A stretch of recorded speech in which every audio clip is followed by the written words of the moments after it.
This discussion is going to center around tissue healing. So we're going to be looking at the events that take place once tissue damage has occurred, talk about some of the different phases and some of the things that go on as a result of the injury.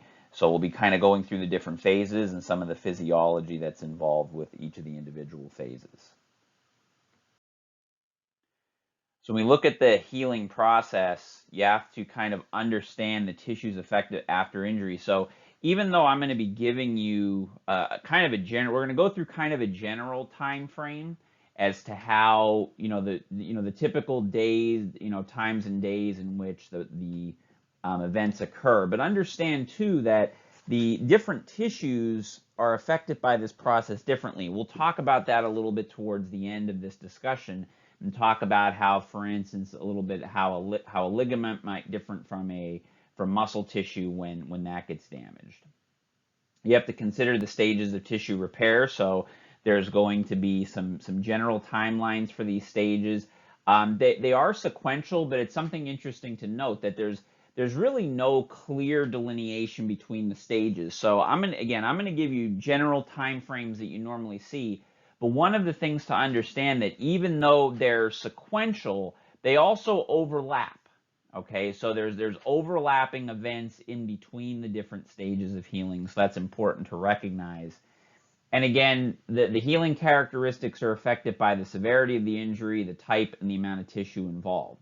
So again, all of this is just a guideline, really clinically, when you're dealing with an injury and you're treating with modalities to kind of understand where the individual is at in the process. You have to be able to assess their signs and symptoms, and that could kind of tell you and give you a clearer picture as about where the person will be in the healing process.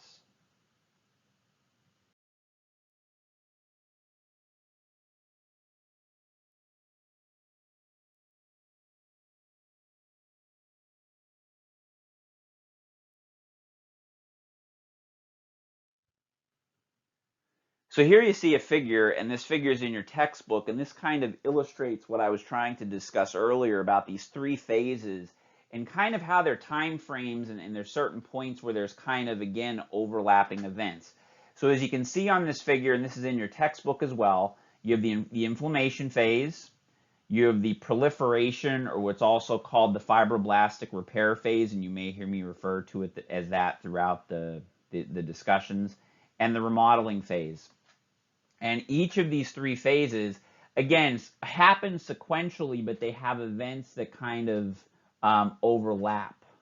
So that's kind of important to recognize, and you can see all the different physiologic events on this phase and approximately where they occur. There's peaks with each one of these phases. For instance, the inflammation phase peaks at about 48 to 72 hours. The proliferation phase or the repair phase proliferates or peaks at about 1 week, and then the remodeling phase peaks at about a month. Now there's some stuff that happens before those times and after. They may extend a little bit beyond that, but those are the time frames where they're kind of at their highest level of activity typically.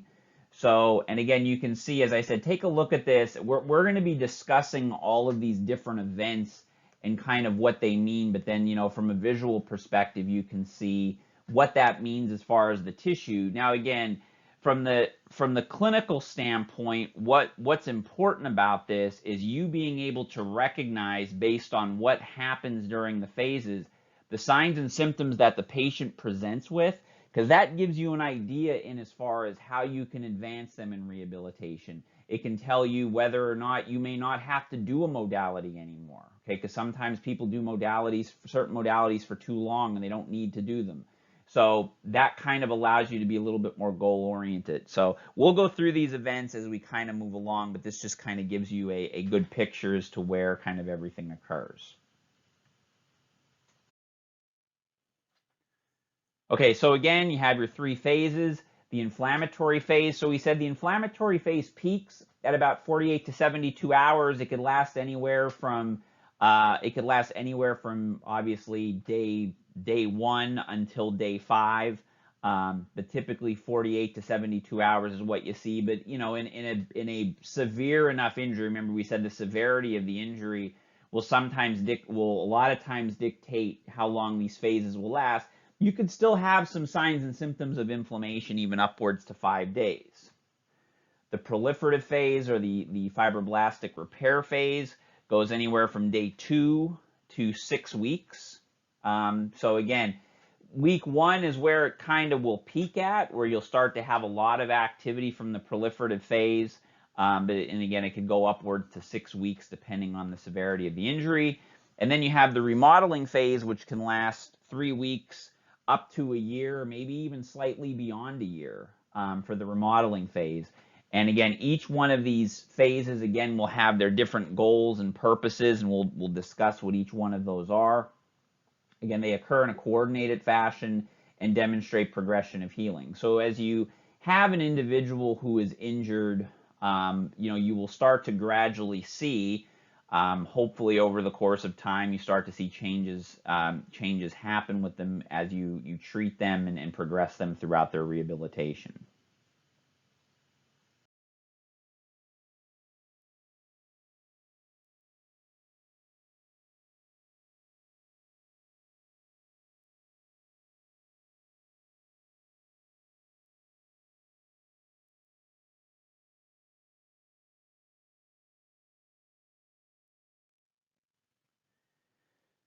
So you look at tissue injury. Tissue injury is any type of excessive stress on a tissue, and there's two general types of tissue trauma that can occur. You have what's called a macro trauma. So that's when you have, so think of macro trauma as that acute injury, okay? That injury that happens that causes major, you have major excessive force that causes tissue to tear, break, what have you, okay? As you can see in this picture, we have a pretty significant macro trauma occurring, okay? So that would be due to excessive force. You also have what's called a micro trauma. So tissue injury could happen as a result of micro trauma. So these are more of those accumulation stressors over time, okay? So probably the easiest micro trauma to think of when you're thinking of tissue injury from this perspective is a stress fracture. Okay, stress fractures are caused by microtrauma. What happens? The person, for one reason or another, let's just say their running volume, they have a sharp increase in their running volume, and over time what happens is their bone can't remodel appropriately, and what happens is you start to get tiny little stress fractures in the bone. That would be an example of a microtrauma. Okay, tendinopathies are another thing that can be caused by microtrauma. So those are the two general types. So that's where you have your two different types of injury. Obviously, when we're talking these three phases of injury, we're looking at macro trauma. Okay, so the idea of, and we're actually going to talk about this on the upcoming slides. The concept of overuse injuries don't go through the same process. It's a slightly different process. There's similar events that take place, but the overall process is much different. This three-phase process we're really looking at being caused by macro trauma.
So here's again, and these are in your book to kind of show the concept of mechanical creep. So you're seeing the relationship between force and displacement. So again, a mechanical creep involves a constant force being applied, and the displacement occurs due to the force being applied over time. So what you're seeing here on these two slides. So here's your force. So the force is just being applied here, and this is what's happening. So the amount of force doesn't have to change, but what happens with the displacement? So even though it's not, the force isn't increasing, the displacement is, or the change in the tissue is, and the reason why it's happening. Okay, so when we look at the tissues in the body, all of the musculoskeletal tissue in the body is made up of cells, okay? And again, the cells that are involved after the injury process or that get essentially damaged are your fibroblasts, okay? And there's different types of fibroblasts depending upon the types of tissues you're talking about. So for instance, you have what are called osteocytes in bone, you have myocytes in muscle, you have tenocytes in tendons, and you have chondrocytes in cartilage, okay? And if you think about those names, it makes sense, you know, so typically when you're referring to cartilage, you always see chondro in front of the word, okay? So those cells are what primarily make up the body. You also have something called the extracellular matrix, which is comprised of proteins and polysaccharide complexes. And when you have damage to this area, that's going to, trigger the response of the inflammatory process to begin that healing to occur as you kind of go through these different phases. So the goal of the therapeutic interventions that we do, and it's not only of physical agents, but exercise helps with this as well. That's something that I also want to emphasize. Even though we, again, this is a modalities class, but exercise really is something that actually allows this to happen as well. So it's important that we utilize this process of giving therapeutic interventions in order to have this repair process and then eventually have the remodeling occur to be able to get the tissue at least close to where it was prior to the significant damage that possibly occurred to it. Okay, so the first phase, we're getting now into looking at what happens when you have that macro trauma or that trauma to that tissue. And I'm also going to have some other corresponding slides and some things that you can look at so that you can kind of see this in other ways as well. So the first thing you have are your cardinal signs of inflammation. So the cardinal signs of inflammation are redness, heat, pain, swelling, and loss of function. So again, you have to be thinking, so as you're going through, as I go through the inflammatory phase, the inflammatory phase I always see as being the busiest of the phases. There's a lot going on. There's a lot of chemical responses going on. So when you see these signs, what I want you to do is, as we go through the different events as to what's happening, see what events you could tag to that cause these different signs. Okay, so in other words, what that occurs would cause, redness. What would occur to cause heat? Okay, so if someone acutely sprains a joint and you get it in the early phase, you can actually feel that it has some increased temperature to it. So there's heat that occurs. So an important thing to note is that inflammation is essential to repair. So, while inflammation kind of gets a bad rap, it is something that is important. Now, what we want to do is limit the effects of inflammation. So in other words, it's these things that we want to kind of limit and control. We don't necessarily want to stop inflammation or get rid of it. We want to limit these effects because these things are going to be issues that prevents the person from proceeding through the process in a little bit faster manner to get them back to function. So, but you do need the inflammation phase in order for healing to occur. Now, the initial response, so this kind of starts that process, actually involves vasoconstriction, so the blood vessels will actually constrict, okay? And you get some chemical release. You get thromboxanes getting released, and they get released from platelets. Prostaglandins also get released during this phase. So these chemicals will produce various responses as a result of this. The reason why you have the initial vasoconstriction occurring is to prevent excessive bleeding. Okay, so one of the kind of myths you'll sometimes hear is, well, limit bleeding from the injury. Well, most of the bleeding, unless the person has a clotting problem, is going to be limited through natural processes. So you don't necessarily have to worry about that. Now, if it's some type of major trauma where you have like damage to a major blood vessel or something like that, yes, then you do have to be concerned about excessive bleeding. And then you'd also have to worry about the person. It's important to know the signs and symptoms of shock if that were to occur. So signs and symptoms of shock: if they have a rapid weak pulse, low blood pressure, rapid shallow breathing, cool clammy skin, lethargy, that tells you that they're going into shock. Okay. Again, under most circumstances, in an acute injury, the bleeding is going to be occurred naturally by the body. You see down here some pictures kind of illustrating some things. So again, here's your initial tissue damage. What's basically happening is you get the clotting and everything to occur, and an initial vasoconstriction response. And again, this is going to be influenced by signaling proteins known as cytokines, okay? So you're going to get the process of chemotaxis, okay, which will kind of draw inflammatory products into the area. And eventually what's going to happen is the blood vessels are actually going to become more permeable. So initially you get vasoconstriction. After a certain period of time, those same blood vessels are then going to dilate, and they're going to dilate for for specific reasons as the inflammatory process kind of moves along.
So this little chart just kind of shows you the clotting process. So this is that initial clot that's just going to form when the acute injury happens. So again, what this does, the key phases here, you don't have to necessarily know all the different factors here. What I'm concerned about is that you kind of get this process down in here. So what that is the formation of fibrins. So fibrin's actually going to be where the tissue damage has occurred. Fibrin is actually going to form the foundation for the scar tissue to come in. So you see here, so prothrombin is changed into thrombin, which changes fibrinogen into fibrin. So in the tissue, the fibrin clot that forms is actually going to be where, when we get into the repair phase, the scar tissue is going to begin to form to kind of replace that damaged tissue that occurred as a result of the injury.